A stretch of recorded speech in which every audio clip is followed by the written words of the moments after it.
Bom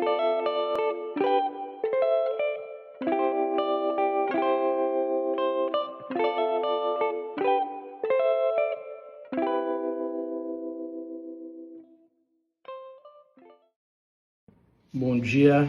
Inicialmente, quero agradecer essa honra de receber o convite do professor João Roberto, de cumprir esse desiderato, de trazer essa temática tão relevante para o direito educacional, que é tratar da sua interface com o direito administrativo, né? E destacar essa honra ainda maior de poder participar deste 4º Telecongresso Brasileiro de Direito Educacional, promovido pelo Instituto de Pesquisas de Administração da Educação. Antes de iniciar e mergulhar nesse tema, eu quero pedir antecipadamente as desculpas por eventuais falhas da gravação do vídeo. É um vídeo feito com muito carinho, muito afinco, muita dedicação, contudo, sem o profissionalismo talvez que se faça necessário. E qualquer culpa não caberá a mim, caberá à minha assistente que está aqui do lado, que ela depois não me aplique aqui uma penalidade. Mas vamos prosseguir, né? Meu nome é Jorge Dantas, advogado há 20 anos, com expertise na atuação do direito educacional, tanto para a educação básica e mais especificamente no direito superior privado. Atuei diversos anos consecutivos aí na advocacia, tanto na parte regulatória quanto nas demandas cotidianas de diversas faculdades no país. E como um profissional com atuação focada no direito educacional e integrante do Banco Nacional de Especialistas em Direito Educacional da ABRAD, a Associação Brasileira de Direito Educacional, cuja seccional aqui no estado da Bahia presidi por mais de 7 anos, é um privilégio compartilhar algumas reflexões sobre o direito educacional e sua interface com este ramo do direito, que é o direito administrativo. Inicialmente, traçarei linhas gerais sobre o tema proposto e, como forma de trazer uma concretude e exemplificação, faremos um breve mergulho sobre uma temática específica que deriva da regulação da educação pelo Poder Executivo Federal e suas consequências práticas no âmbito do exercício da função delegada do ensino superior por instituições privadas e uma recente regra do programa do FIES. A abordagem específica de hoje é a interseção intrínseca entre uma política pública transformadora, o FIES social, e a vedação incondicional às práticas de concorrência desleal no setor educacional. Este não é meramente um debate técnico, jurídico, comercial. É, sobretudo, uma discussão que adentra as esferas da ética profissional, da responsabilidade social, das instituições de ensino e da própria finalidade da educação em uma sociedade democrática. Mas, voltando ao tema central, é importante dizer que neste cenário é crucial compreender que no Brasil a educação em todos os seus níveis é um direito de todos e um dever do Estado, consagrado na Constituição Federal no seu artigo 205. Contudo, é importante destacar que a nossa Carta Magna, em seu artigo 209, também permite que a iniciativa privada atue na educação, desde que cumpridas as normas gerais de educação nacional e mediante a autorização e a avaliação do poder público. É aqui que se estabelece uma ponte intrínseca entre o direito educacional e o direito administrativo. Diferentemente de outras atividades empreendedoras, a atividade privada no âmbito da educação, ela só pode ser exercida quando autorizada pelo Poder Executivo Federal ou o Poder Executivo Estadual no âmbito das divisões das competências pelo Estado Democrático de Direito, né? E é aqui que a atividade educacional, quando exercida por entes privados, não é uma mera atividade comercial, como dito, né? É uma atividade de interesse público delegada pelo Poder Executivo. As instituições de ensino superior privadas, ao receberem autorização para operar, assumem um papel de colaboradoras na consecução de um dever constitucional do Estado.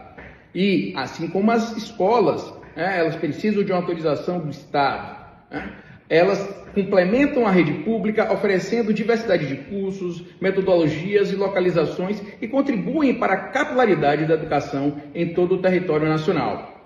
desta natureza delegada da educação privada, decorre uma subordinação à regulação e supervisão do Estado. O direito administrativo, com seus princípios da legalidade, impessoalidade, moralidade, publicidade e eficiência, aqui carinhosamente denominamos de LIMP, né? Legalidade, impessoalidade, moralidade, publicidade e eficiência, perpassa toda a atuação das instituições de ensino. As portarias, resoluções, pareceres e demais atos normativos emitidos pelo Ministério da Educação, MEC, são manifestações diretas dessa prerrogativa regulatória e fiscalizatória do Estado sobre uma atividade que, embora exercida por particulares, é de inegável interesse público. Assim, a concorrência entre as instituições privadas que exploram a atividade da educação, embora seja um motor de aprimoramento, precisa estar balizada pelos princípios do direito administrativo. E para começarmos nesta imersão, é fundamental que ressaltemos o papel central da educação superior em nossa nação. Ela não é apenas um serviço, é um direito fundamental, motor de desenvolvimento social e econômico, um pilar para a construção da cidadania plena e consciente. E é nesse contexto que o Programa de Fomento ao Acesso, como Fundo de Financiamento Estudantil, o FIES, surge como uma ferramenta indispensável de inclusão.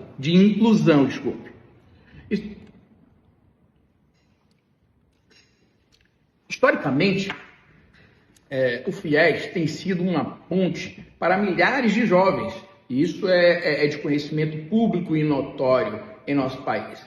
A gente sabe, temos conhecimento de que a educação pública, ela não dá conta de atender a toda a necessidade e demanda da sociedade. E é nesse particular que as instituições privadas exercem um papel extremamente relevante. E, por sua vez, o poder público, com programas como o FIES, possibilitam o acesso à educação, garantindo ali a consecução dos princípios constitucionais e daquele artigo de que nós tratamos aqui no início, que é o artigo 205 da Constituição Federal.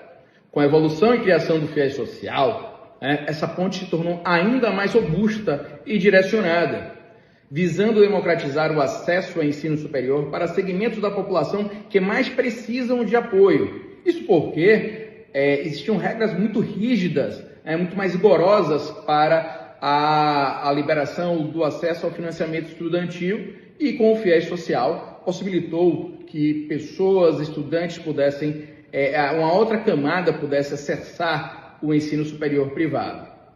Então, sua finalidade primordial é clara e inequívoca, ampliar as oportunidades educacionais para estudantes em situação de vulnerabilidade socioeconômica mediante o financiamento de seus estudos. É um alicerce da mobilidade social, um investimento direto no futuro individual e coletivo, e jamais deveria ser desvirtuado de sua nobre missão. Uma concorrência saudável estimula a busca por excelência acadêmica e a inovação. No entanto, quando essa concorrência desvirtua-se para práticas predatórias, o ecossistema educacional é fragilizado, a qualidade pode ser comprometida e os maiores prejudicados são, invariavelmente, os próprios estudantes, as instituições sérias e, em última instância, a sociedade como um todo. O direito educacional, portanto, não atua isoladamente, mas em profunda interface com o direito administrativo, principalmente quanto a este aspecto regulatório e fiscalizatório que é atribuído ao Poder Executivo. E garante que a delegação da função educacional seja exercida em conformidade com o interesse público e os ditames éticos e legais. A partir de agora, é importante dizer que a gente vai fazer um recorte ainda mais específico. Nós adentraremos na identificação do que se constitui a concorrência desleal no contexto educacional, fazendo essa correlação com a normativa que trata do FIES social, enquanto um programa que deriva desse poder regulamentador e que está interligado à nossa temática central proposta para o dia de hoje, que é a relação entre o direito educacional e o direito administrativo. Uma competição desleal, ela acontece quando táticas extrapolam os limites da boa-fé, da ética, da legislação vigente. Não estamos falando de publicidade criativa ou de ofertas competitivas baseadas na qualidade. Estamos nos referindo a manobras que visam minar a base de outra instituição de forma legítima. Pensemos em algumas manifestações práticas. Uma das mais evidentes é a captação predatória e direcionada de alunos. Imagine uma situação em que uma instituição, ao invés de focar em seus próprios diferenciais e em atrair ingressantes, ela encontra e concentra seus esforços e recursos em campanhas ostensivas e específicas para alunos matriculados em outra instituição. E essa é uma prática que tem sido recorrente de instituições privadas em desfavor de outras, onde, para atingir ali o seu número de vagas, ao invés de fazerem a captação de um modo adequado e ético, buscam preencher as suas vagas com alunos que já foram matriculados em uma outra instituição de ensino. Essa abordagem, que visa desestabilizar o ambiente de outro IES e cooptar seus estudantes, não é uma competição saudável, é uma competição não é baseada em qualidade nem inovação. É uma tentativa de capturar uma carteira de alunos já formada, muitas vezes valendo de informações sobre o perfil desses estudantes, ou mesmo utilizando-se de táticas de assédio direto. Os mecanismos podem variar. E nós já presenciamos e tivemos notícias de campanhas diretas de uma instituição feita para outra, mencionando na sua campanha o nome da outra instituição. Ou seja, não é uma campanha generalizada de descontos para todos que se enquadrem naquele nível de educação ou que estejam no mesmo patamar, mas destinada a capturar os alunos de uma outra instituição em específico. Então, o problema ele se agrava exponencialmente quando essa estratégia se entrelaça de forma indevida com programas de financiamento público. E é aí que trazemos essa interface com a normativa, com a regulação feita pelo poder público, que é originada desse direito administrativo. Quando a condição de ser beneficiário de um programa público como o FIES Social se torna um critério distintivo e exclusivo para conceder descontos tão significativos, isso configura um desvirtuamento da própria finalidade do programa. O FIES Social não foi criado para ser um instrumento de guerra comercial ou uma moeda de troca em disputas de mercado. Ele é um fundo público originado do esforço de todos os contribuintes, destinados a promover a inclusão e a formação acadêmica.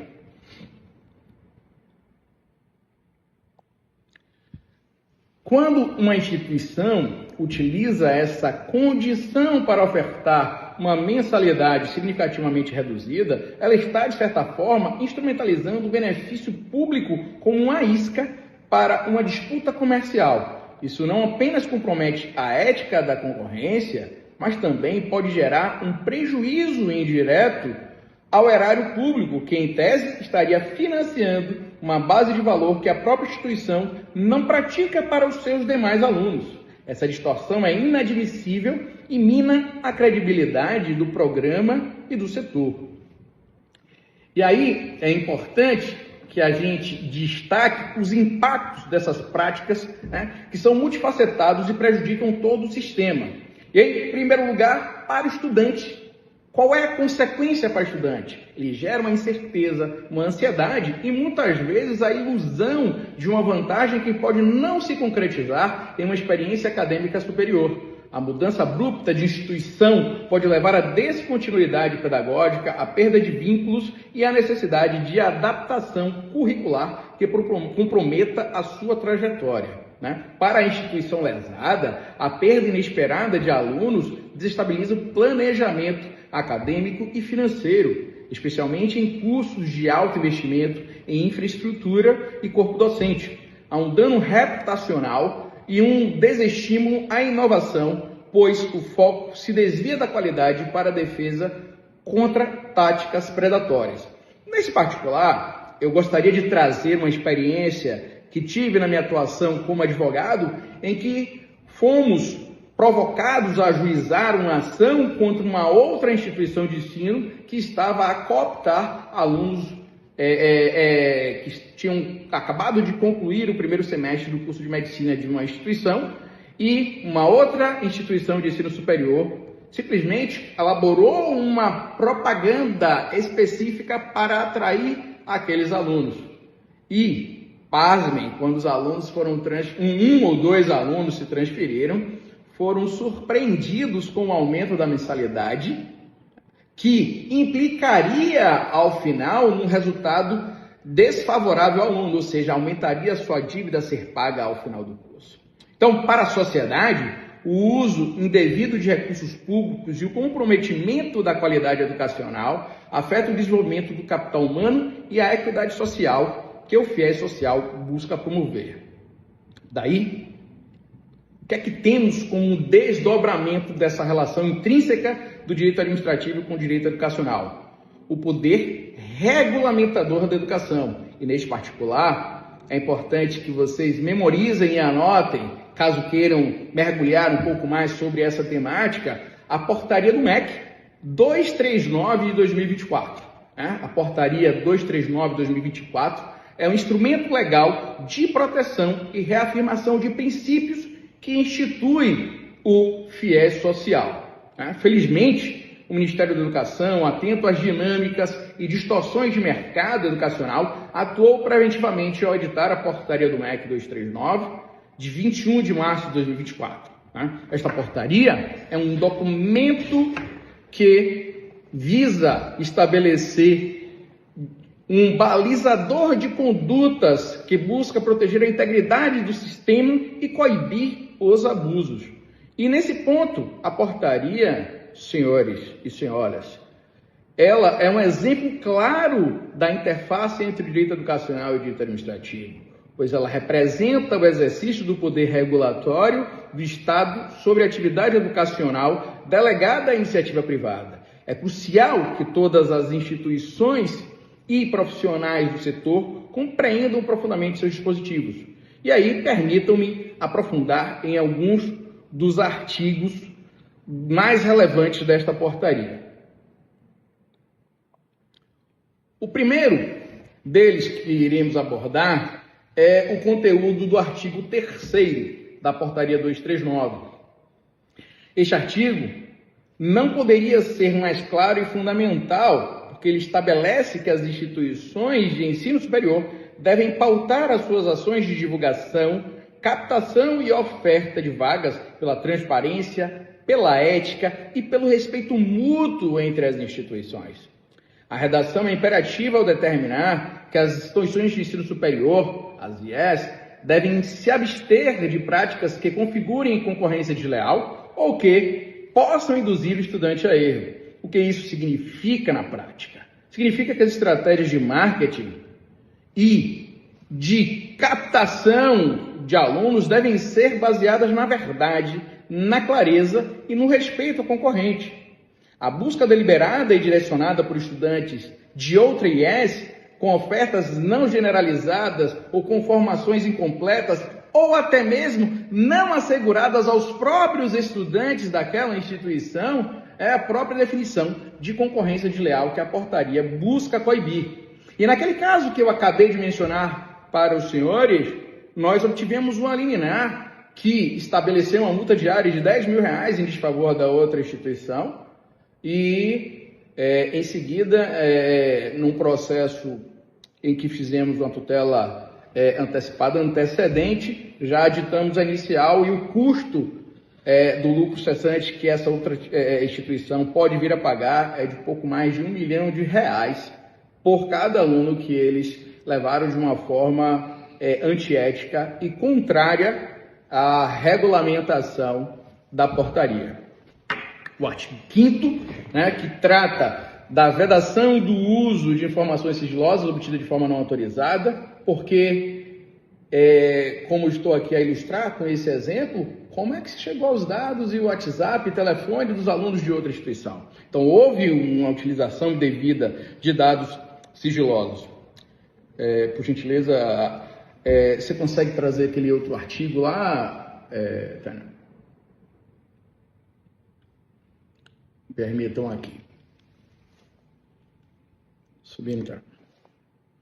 Bom, o artigo 7º, que trata da generalização de condições promocionais e da isonomia de tratamento. Este, talvez, é um dos artigos que diretamente violam a prática, diretamente violados nas práticas de captação predatória, que estabelece que as condições de oferta e de financiamento sobre benefícios promocionais devem ser generalizados para públicos com perfis equivalentes. Tá? E, considerando que o tempo destinado para o nosso trabalho acaba tendo uma certa limitação, o que a gente agora tem a destacar é o quanto é intrínseca essa relação entre o direito educacional e o direito administrativo. Então, com esse exemplo que nós trouxemos de uma situação fática que acontece no cotidiano, nas relações comerciais de algumas instituições, eles violam diretamente. E, como eu afirmei, há um prejuízo para o estudante, há um prejuízo para a IES prejudicada, há um prejuízo para a sociedade, quando somos todos nós, cidadãos, que somos os responsáveis por constituir esse fundo que financiam esses estudos desses profissionais que vão servir ao nosso país enquanto profissionais da medicina, enquanto professores, enquanto engenheiros, enquanto todos esses profissionais que têm, a partir desse financiamento, a oportunidade de conseguir ali a sua graduação. Então, essas aqui são as minhas contribuições. Eu, mais uma vez, agradeço a atenção de todos vocês e reitero o prazer de ter contribuído com este seminário tão importante, com a temática tão relevante para difundir e consolidar cada vez mais o direito educacional.